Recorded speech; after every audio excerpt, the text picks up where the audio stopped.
ओम नमो भगवते वासुदेवाय। हरे कृष्णा, हरि बोल, जय श्री कृष्णा।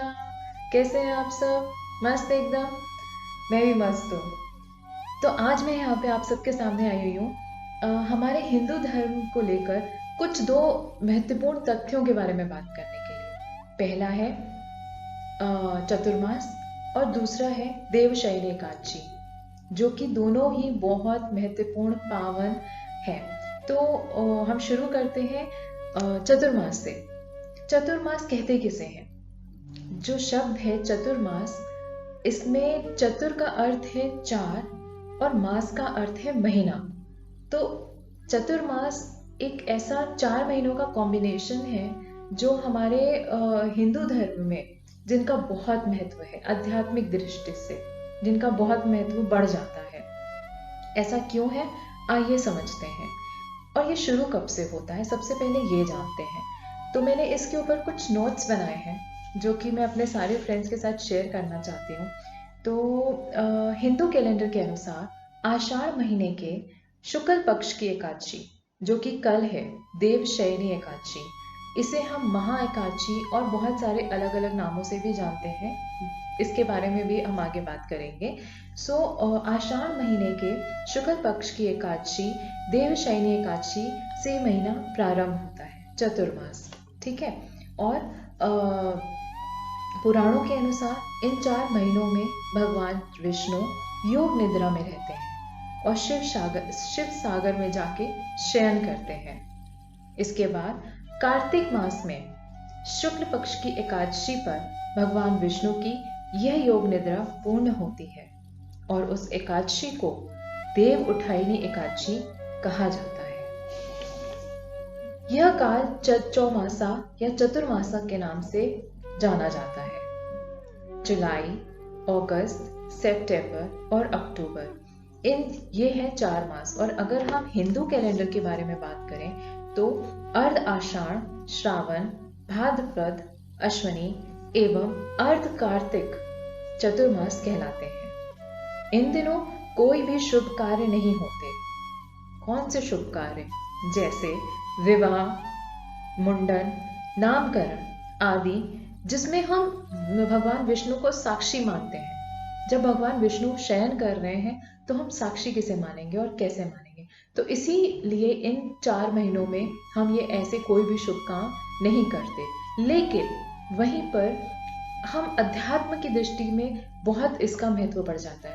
हम पूजा पाठ, भागवत कथा, भजन कीर्तन, जप तप, व्रत, इनका बहुत महत्व है। तो आप जितना हो सके व्रत, भजन, पूजा पाठ अपना करें और इस मास का, इन महीनों का अधिक से अधिक लाभ लें। और इसमें हम इन महीनों में हमें क्या क्या ऐसे नियम करने चाहिए जिससे हमारी आध्यात्मिक उन्नति हो, इसके बारे में मैं आपको बताऊंगी। पहला है मौन। जी हाँ, मौन। मौन हमारे अध्यात्म में, अगर आप अपनी आध्यात्मिक उन्नति, अपने आप को प्रोग्रेस करना चाहते हैं तो मौन आपको बहुत हेल्प देता है। क्यों? क्योंकि बोलने में हम बहुत सारी एनर्जी वेस्ट करते हैं और हमें ये सारी एनर्जी सेव करनी है अपनी सकारात्मक ऊर्जा बढ़ाने के लिए। तो जितना कम बोलेंगे उतना हमारी ऊर्जा बढ़ेगी। और अगर जब बोले भी तो मधुर बोलें, सुंदर बोलें, मीठा बोलें। कोशिश करें झूठ ना बोलें और ना ही किसी को हर्ट करें। ठीक है। पहला हो गया मौन। एटलीस्ट सुबह या शाम के कुछ ऐसे घंटे या आवर्स आप अपने बांध लें। मुझे पता है हम में से बहुत सारे लोग हैं जो चुप नहीं रह सकते पूरा पूरा दिन। सो एटलीस्ट कुछ आवर्स के लिए हम अपने को बांधें, एक संकल्प लें कि सुबह 10 बजे तक, 9 बजे तक, या सुबह उठने के कुछ काल में मौन रहूंगा। और अपने घर वालों को भी बता दें ताकि आपके इस संकल्प में आपके घर वाले आपको सहायता दें। तो सबसे पहला है मौन रहिए। दूसरा, आहार।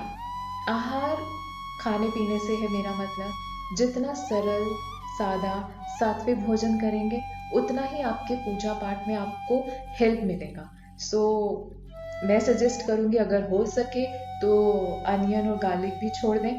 तो अगर नहीं तो एटलीस्ट नॉनवेज तो और नॉनवेज ड्रिंक तो छोड़ना ही चाहिए। अगर आप अपना इस भगवान श्री हरि की तरफ मुड़ रहे हैं तो कुछ तो त्याग बनता है। तो आहार सात्विक आहार बहुत वंदनीय होता है, बहुत हेल्प देता है आपको आपकी प्रोग्रेस में। सो दूसरा हो गया आहार। तीसरा संयम, थोड़ा सा डिसिप्लिन। थोड़ा सा डिसिप्लिन से मतलब है सुबह जल्दी उठे, देर तक ना सोए।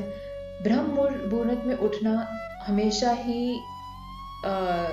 इस क्षेत्र में बहुत ही सराहनीय होता है। अगर आप प्रातःकाल उठ सकते हैं तो बहुत ही अच्छी बात है।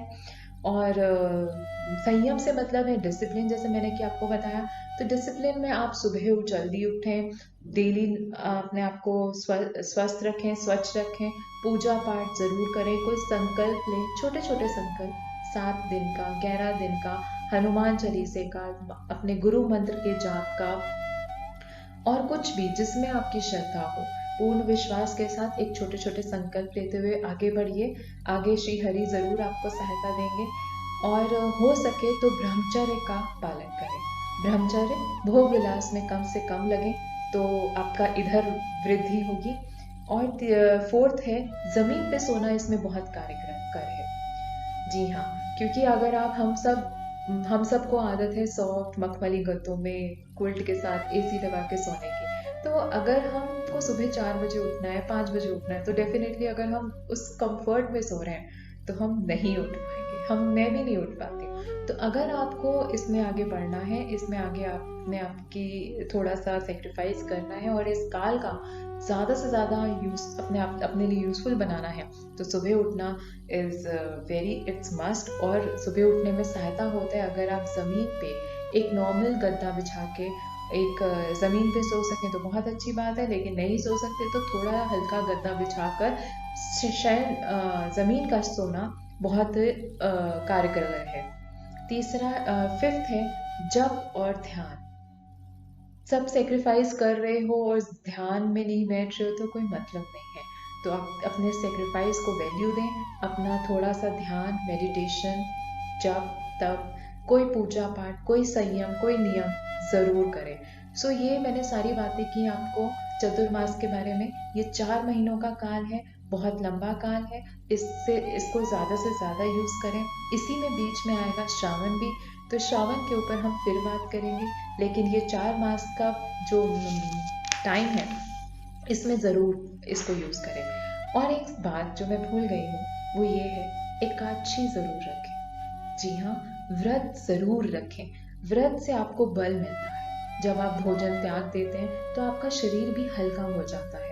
इवन मैंने कहीं पढ़ा था कि साइंटिफिकली भी ये प्रूवन है कि जो महीने में हर बार 2 एकादशी आती है, हर 15 दिन में एक एकादशी आती है, उस टाइम पे हमारे स्टार्स, हमारे प्लैनेट्स ऐसे होते हैं जो हमारे डाइजेस्टिव सिस्टम को सपोर्ट नहीं करते।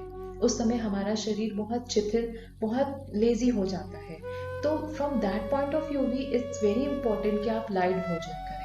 और अगर आप संकल्प लेके श्री विष्णु के आगे उनके नाम से ये संकल्प लेके अगर आप ये व्रत रखें तो उसका महत्व अलग हो जाता है। और अगर ये चतुर्मास की एकादशियां हैं तो फिर कहना ही क्या। क्योंकि इस काल में आप जितने सुंदर कार्य कर सकें, जब तब जैसा मैं बता रही हूँ, उसका फल उतना अच्छा हो जाता है। ऐसा क्यों? मैं एक उदाहरण देती हूँ। जैसे जो आम का फल है, आम का फल हमेशा गर्मियों में ही क्यों आता है? सर्दियों में क्यों नहीं आ सकता? क्यों? क्योंकि गर्मियों की ऋतु जो है वो आम के वृक्ष को बल देती है। वो ऐसा एटमॉस्फेयर क्रिएट कर देती है कि जिससे वो अपना फल सुंदर, मीठा और सहज में दे सके। ऐसे ही भगवान विष्णु ने हम सब मूर्ख प्राणियों के लिए, जैसे हम हैं, ऐसे प्राणियों के लिए भी एक ऐसी ऐसा प्रोसीजर बना रखा है, ऐसा इजी वे दे दिया है कि अगर हम इस काल में थोड़ा सा भी भजन करें, थोड़ा सा सहज भजन करें, तो उसका वैल्यू, उसका महत्व बहुत बढ़ जाता है और जल्दी फल देने वाला होता है। तो इन पलों को, इन काल को व्यर्थ ना करें। चलिए अब मैं चलती हूँ। अंत में फिर एक बार एक यही विनय है प्यार भरा कि जितना हो सके पूजा पाठ करें, जप तप ध्यान करें, सुबह जल्दी उठें और इस काल का, इस सुंदर काल का बहुत ज़्यादा लाभ लें। क्यों? क्योंकि ये काल है ही ऐसा, फलदायिनी है। इस काल में आपका कुछ त्याग हो, कुछ सेक्रीफाइस हो और कुछ चीज़ों को अपनाएं, तभी आपको इस काल का ज़्यादा से ज़्यादा लाभ होगा। श्री विष्णु के, श्री हरि के बहुत सारे मंत्र हैं। अगर आपका कोई गुरु मंत्र लिया हुआ है तो उसे जपें। गुरु मंत्र जैसा तो कुछ भी नहीं है, गुरु मंत्र जपें। नहीं तो कृष्ण के बहुत मंत्र हैं, कोई एक सुंदर मंत्र ले। श्री कृष्ण शरणम मम, ओम नमो भगवते वासुदेवाय नमः, श्री कृष्ण गोविंद हरे मुरारी, हे नाथ नारायण वासुदेवा। कोई भी एक मंत्र जरूर जपें। इस काल में शिव जी एक्टिव हो जाते हैं, तो शिव को, उस भोले भंडारी को पुकारना ना भूलें। ओम नमः शिवाय का जाप निरंतर करें और इस काल को फलदायिनी बनाएं अपने लिए, अपने परिवार के लिए। जय श्री कृष्ण। हरि बोल, हरि बोल।